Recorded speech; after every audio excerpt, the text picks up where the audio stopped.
بسم اللہ الرحمن الرحیم۔ ناظرین، اس چینل پر ہر بدھ جمعہ اتوار کو ویڈیو اپلوڈ کی جاتی ہیں۔ چینل کو سبسکرائب کر لیں۔ شکریہ۔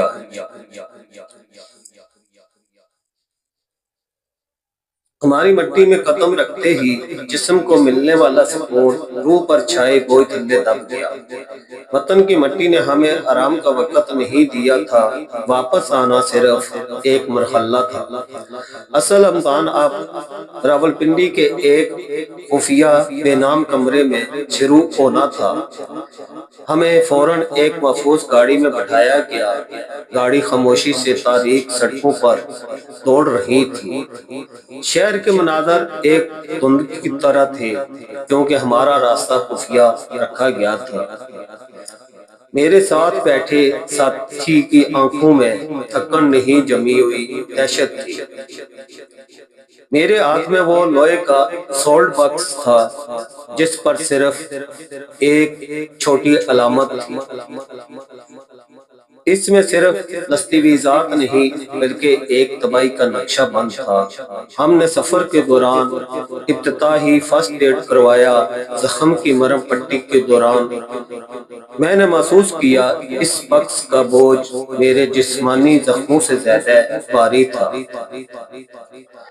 راولپنڈی کے فوجی علاقے میں داخل ہوتے ہی سڑکوں پر فوجی اڈوں کی ایک مخصوص گونج اور سخت خاموشی چھا گئی۔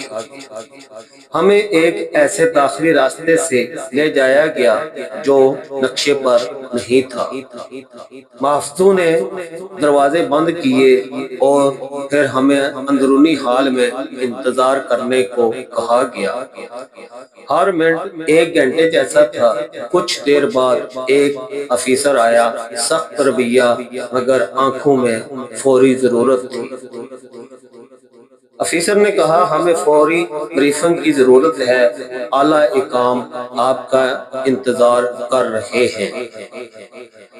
ہم باہوں میں موجودہ تھکن کو جھٹک دے کر اندر داخل ہوئے۔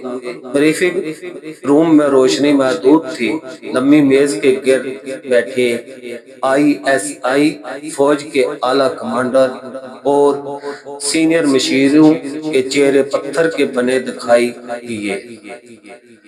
ان کی آنکھوں میں گہری نیند کی کمی تھی۔ جب ہم اندر داخل ہوئے، کمرے میں خوفناک سنجیدگی سے بھری خاموشی چھا گئی۔ ایسا لگا جیسے وقت بھی تھم گیا ہو۔ کمانڈر آہستگی سے اٹھا۔ اس کی نظریں سیدھی تھیں مگر آنکھوں میں ایک قوم کا بوجھ تھا۔ کمانڈر، آپ کے مفصل مشاہدات کیا ہیں؟ دشمن کی طاقت اور ان کی کمزور ترین دیوار کہاں سے گرے گی؟ میں نے اپنے گلے میں پھانسی ہوئی پھونک نگلی۔ میں نے بلال کا چہرہ آنکھوں میں لایا اور تفصیل سے بتانا شروع کیا۔ قلعے کی ساخت، دشمن کی چالوں کا منبع، ان کی داخلی کمزوریاں اور ان دستاویزات کا مواد جو خطے میں ہلچل پیدا کر سکتے تھے۔ ہر جملہ میز پر ایک چنگاری کی طرح گرا۔ افسران خاموشی سے نوٹس لیتے رہے۔ میں نے بلال کا ذکر کیا۔ میں نے اس کی غلطیاں نہیں بتائیں بلکہ یہ بتایا کہ اس نے وفاداری کا انتخاب اس لمحے کیا جب صرف اس کی جان ہی قیمت بن سکتی تھی۔ کمرے میں گہری ذاتی خاموشی چھا گئی۔ ایک بزرگ افسر نے ہاتھ دل پر رکھا۔ بلال کی قربانی قابل ستائش ہے۔ یہ نیکی اور بہادری کی نشانی ہے۔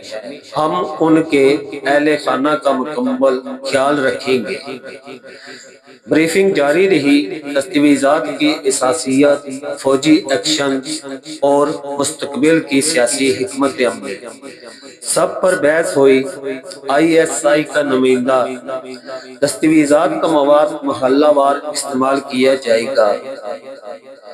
قومی سلامتی متاثر نہ ہو۔ فوجی کمانڈر ضروری ایکشنز خفیہ ہوں گے مگر عوامی سلامتی کے لیے فوری منصوبہ بندی کی جائے گی۔ ہم نے اپنے تجربات، ذہنی دباؤ اور زخمیوں کی صورتحال بتائی۔ بریفنگ لمبی رہی مگر ہم نے اطمینان محسوس کیا کہ ہماری قربانی نے ملک کے لیے ایک نیا راز محفوظ کیا ہے۔ بریفنگ کے بعد ہمیں میڈیکل چیک اپ کے لیے بھیجا گیا۔ ابتدائی طبی امداد ملی۔ میڈیکل ٹیم نے جسمانی زخموں کو دیکھا مگر میں جانتا تھا کہ اصل زخم روح پر تھے۔ اگلا مرحلہ سب سے حساس تھا۔ بلال کے اہل خانہ سے ملاقات۔ کمانڈر نے واضح ہدایات دی، شفقت، عزت اور مکمل شفافیت ہو۔ ہم ایک سرکاری گاڑی میں سخت حفاظتی اقدامات کے ساتھ ان کے گھر پہنچے۔ گھر ایک عام گھر سے زیادہ سادہ اور صاف ستھرا تھا۔ دروازہ کھلا، بلال کی بڑی بہن نے ہمیں دیکھا۔ اس کے چہرے پر پہلی حیرت نہیں بلکہ انکار تھا، جیسے وہ پوچھ رہی ہو اگر تم لوگ ہو تو وہ کہاں ہے؟ جب میں نے اسے سلوٹ کیا تو وہ ایک لفظ بھی نہ کہہ سکی۔ صرف اس کی آنکھوں سے آنسو ٹوٹ کر زمین پر گرے۔ وہ آنسو نہیں تھے بلکہ ٹوٹے ہوئے خواب تھے۔ ہم نے آستگی سے، قدردانی کے ساتھ سچ سنایا۔ بلال نے ابتدا میں مشکل فیصلے کیے مگر آخر میں اپنی جان دے کر وفاداری کا قرض چکا دیا۔ وہ عورت ایک دم تھم گئی اور بے اختیار رونے لگی۔ ہم نے انہیں دلاسا دیا اور حکومت کی جانب سے مالی امداد، سرکاری اعزاز اور بچوں کی تعلیم کے بندوبست کا وعدہ کیا۔ میں نے بلال کی بہن کا ہاتھ تھاما۔ وہ پتھر کی طرح سرد اور بے جان تھا۔ یہ الفاظ آسان تھے مگر خالی جگہ بھر نہیں سکتے تھے۔ اس ملاقات کے بعد راولپنڈی واپس آ کر ہمیں ایک مختصر خفیہ اعزاز کی تقریب میں شرکت کے لیے کہا گیا۔ بلال کے نام پر ایک رسمی اعزاز کا آغاز ہوا۔ اگلے دنوں میں دستاویزات کی بنیاد پر دشمن کی نقل و حرکت کو روکنے کے لیے خفیہ آپریشنز کا ڈھانچہ بنایا گیا۔ قومی سلامتی مضبوط کرنے کے لیے فیصلے کیے گئے۔ وقت گزر گیا، زندگی معمول پر لوٹنے لگی مگر بلال کی یاد ہر دن ہمارے دلوں میں تازہ رہی۔ میں نے اپنے کمرے میں ایک خط لکھا، بلال کی بہادری، اس کی انسانیت اور ہماری زندگیوں پر اس کے اثر کے بارے میں۔ یہ خط میں نے بلال کے اہل خانہ کو دیا تاکہ وہ جان سکے کہ ان کا بیٹا صرف ایک سپاہی نہیں، ایک ہیرو تھا۔ ہم نے اپنے عسکری بیس پر واپسی کی اجازت لی، وہیں سخت تربیت، وہیں راز مگر ایک نیا شعور۔ ہم نے بلال کی یاد میں ایک یادگاری قائم کی۔ اس پر پیغام تھا، وہ جو اپنی جان دیتا ہے وہ اپنا وطن جتا دیتا ہے۔ ہمیں یقین تھا کہ جنگ ابھی ختم نہیں ہوئی مگر ہماری محنت اور قربانی نے قوم کو ایک نئی مضبوطی دی ہے۔ ناظرین، یہاں پر اس قسط کا اختتام ہوتا ہے۔